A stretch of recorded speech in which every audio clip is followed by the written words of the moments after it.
अस्सलाम वालेकुम वरहमतुल्लाहि वबरकातुहू। तो दोस्तों हम पढ़ रहे हैं चैप्टर सेटल्स। इसकी 11th क्लास में एक्सरसाइज 1.1 लेकर आ रहा हूँ मैं। आप अगर चैनल पर नए हैं तो सब्सक्राइब कर दीजिए और बेल आइकन को भी ज़रूर प्रेस कीजिएगा ताकि आपको हमारे नए वीडियोज़ की नोटिफिकेशन सबसे पहले मिल सके। तो सेटल्स में हम पढ़ रहे हैं एक्सरसाइज 1.1। मैंने आपको शॉर्ट वीडियोस में ऑलरेडी बता रखा है सेट्स का कॉन्सेप्ट। तो आपको ये चैप्टर हलवा लगने वाला है। इस क्वेश्चन नंबर 2 को हमने किया है, अब हम क्वेश्चन नंबर 1 करेंगे। देखिए सेट्स क्या है मैं आपको फिर बताऊं। Set is defined as a collection of well defined, it's a well defined collection of objectives. यानी कि इसमें वाज़िह तौर पर होना चाहिए कि किसके बारे में हम बात कर रहे हैं, इसका आंसर वेरी नहीं करना चाहिए। देखिए यहाँ पे ये कह रहा है मैं क्वेश्चन क्वेश्चन नंबर 1 कह रहा है which of the following are sets, justify your answer.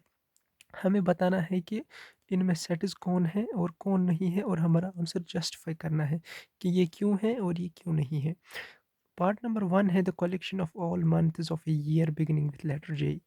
आपको पता है कि collection of all the months यानी साल में 12 मंथ्स होते हैं। अब जो वो महीने ढूँढने हैं हमें जो जे से स्टार्ट होते हैं, इसमें पहले ही जून आएगा, जनवरी आएगा, जून आएगा और जुलाई आएगा। यानी कि ये सेट सबका आंसर सेम आएगा इसमें। ये वेल डिफाइंड है, therefore it is a set. अब दूसरा है the collection of 10 most talented writers of India.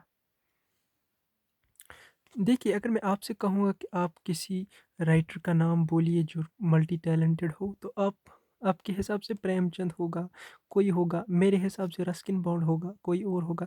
तो ये आंसर जो है ये वेल डिफाइंड इसका आंसर नहीं आएगा, ये वेरी करेगा from person to person. Therefore this will not be considered as set, क्योंकि सेट की डेफिनेशन ही बताती है कि ये वेल डिफाइंड होना चाहिए। अब है third part, A team of 11 best cricket batsman of the world. ये भी यही बात हो गई। देखिए आप कहेंगे आपके हिसाब से सचिन तेंदुलकर होगा, आपके हिसाब से महेंद्र सिंह धोनी होगा, लेकिन किसी और के हिसाब से वाटसन हो सकता है, किसी और के हिसाब से और कोई प्लेयर हो सकता है जो बेस्ट क्रिकेट खेल रहा हो, जो वर्ल्ड का बेस्ट क्रिकेट बैट्समैन हो। तो ये आंसर भी वेल डिफाइंड नहीं आएगा, ये वेरी करेगा, therefore it is not also a set. The collection of all boys in your class, this is a set, because आपके क्लास में जितने लड़के हैं उनको एक अलग सेट बनाएंगे, जिसकी वजह से जो है आप इसका सेट इजीली बना पाएंगे। तो ये सेट है। The collection of all natural numbers less than 100, natural numbers start होते हैं 1 से, लेस देन 100 मीन्स 1 to 99। तो ये सेट है, ये एक वेल डिफाइंड है। A collection of novel written by the writer Munshi Premchand. तो मुंशी प्रेमचंद के जो नॉवेल्स हैं, जो नॉवेल्स हैं वो हम इजीली उन्हीं के नॉवेल्स सब बताएंगे। अगर हम किसी से पूछेंगे तो ये एक वेल डिफाइंड है, हम हमको इसी के नॉवेल्स लेने हैं, तो इसमें कोई बड़ी दिक्कत नहीं आएगी, हम इसका सेट बना सकते हैं। तो ये भी वेल डिफाइंड हुआ, तो ये सेट है।